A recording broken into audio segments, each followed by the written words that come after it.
boys and girls, what's up? It's Strident here, and I am going to do a review about Tekken the movie. This dropped a couple months ago, and I am a huge Tekken fan.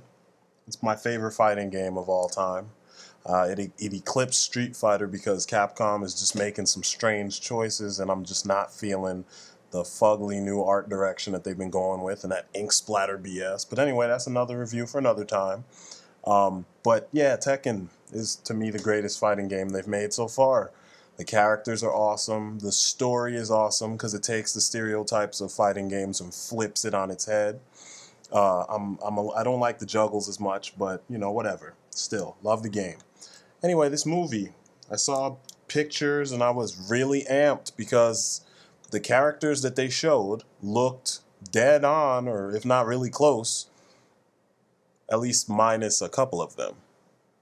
For the most part, they looked like their video game counterpart. They were at least wearing the right clothes. Then the movie dropped, and it was really hard to find. And then I came across a bootleg, and I was like, oh my God, are you fucking kidding me? This movie is one of the biggest steaming turds that I've ever seen. I mean, in some ways, it's better than previous video game attempts because at least some of the events and some of the setting feels like Tekken. I mean, there's war, there's big corporations, and there's you know, the guy with there's Heihachi in the middle of it with his hair and everything. So you're like, okay, this is Tekken. But then when you really pay attention, it's like, whoa, this is not Tekken. Man.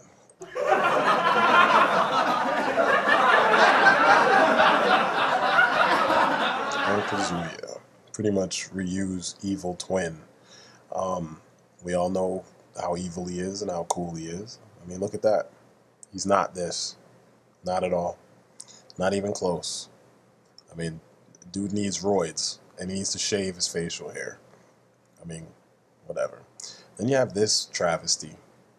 You know, the Japanese guys who created Tekken, they know what a Brazilian woman looks like.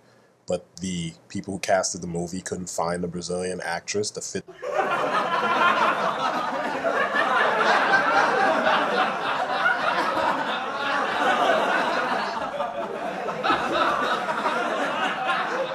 It's difficult to not have the laugh track through the whole entire review. I mean, some of this shit is just so bad. So then we have Law, my favorite character in the whole series.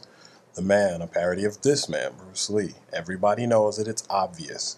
And there's tons of people who could imitate him, you know, at least visually. And, you know, with the right direction, they could pull off the moves. Now you have him. He looks nothing like Bruce Lee. And in the movie, they chose to make him not even fight anything like Law or Bruce Lee. I mean, they made him just a big bruiser, which if you play the games, everybody knows that is not Law. Now, if it's a question of skill level, you can't say the guy doesn't have skills. Kung Lei is ridiculously skilled. I mean, his win record is ridiculous. You see his techniques, it's ridiculous. Sancho is pretty serious. You know, it's kind of a what's the word I want to use? Offshoot of Jeet Kune Do as far as principles go.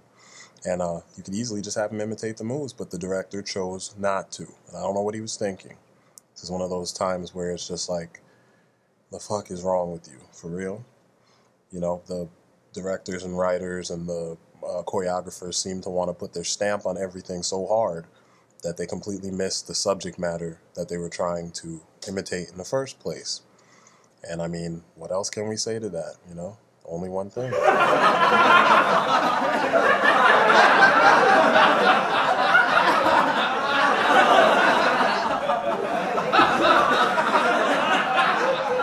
Now, those are just the choices that they made with some of the characters. You know, I could go into more detail about Jin himself, but I mean, anyone who's seen the trailers and whatnot, they failed with that. They got a mixed Chinese American, or I'm sorry, Chinese, half Chinese, half white actor to play a Japanese main character, like almost traditional Japanese main character. John Fu does a good job as far as the fighting goes, but they didn't even make his fighting style mimic the martial art that Jin, or the mixture of martial arts that Jin uses in the game. And that's sad when people in real life can't imitate an entire Bible of movements that are put together in a game. And you can use the game as reference because you have the rights to the game and the characters within that game. It's sad. It doesn't even make sense. The plot is horrible.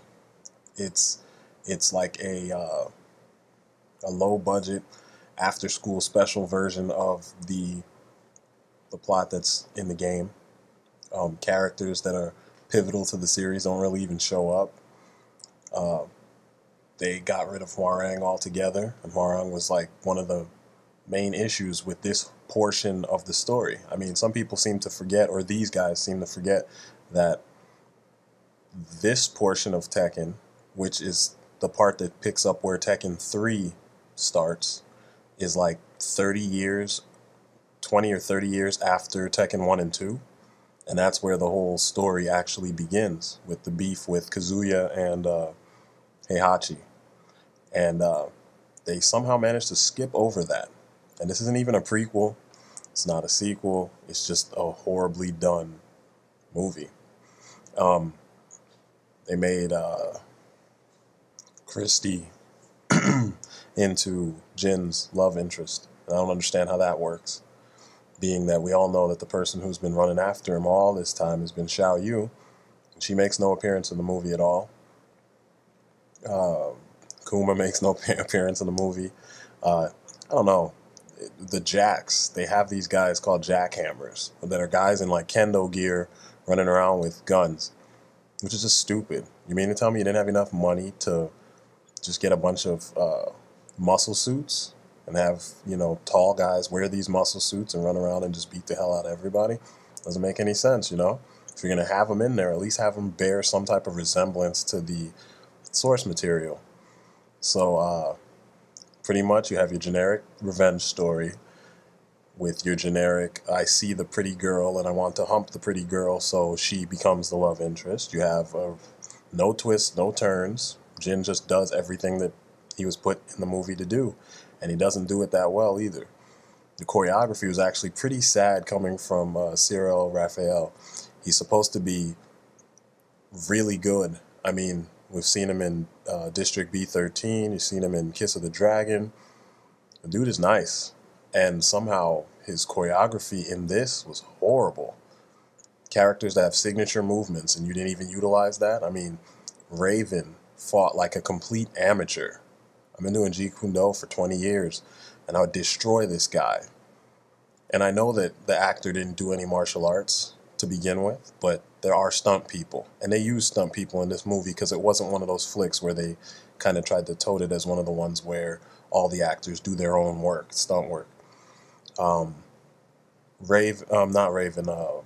Dragunov does Sambo, combat Sambo. It's a really brutal martial art, grapples and everything. Not these jump split kicks and all this fancy bullshit wannabe Hong Kong stuff. So, you know, Dwight Little failed as a director. Cyril Raphael failed as a choreographer. I mean, I know it's a lot of work to make these kind of flicks, but you need to take your position and your job a little bit more seriously if you're going to go and put out something like this that, you know, fans are going to actually look at and, you know, put under the microscope the way we do. I would go into more detail, but that's the end of it. That's it. If you're a fan of Tekken, I say just avoid this like the plague. If you just have to have something to watch, you can watch better stuff. This movie would get 0 out of 5. It's up to me. All right, that's the end. Peace.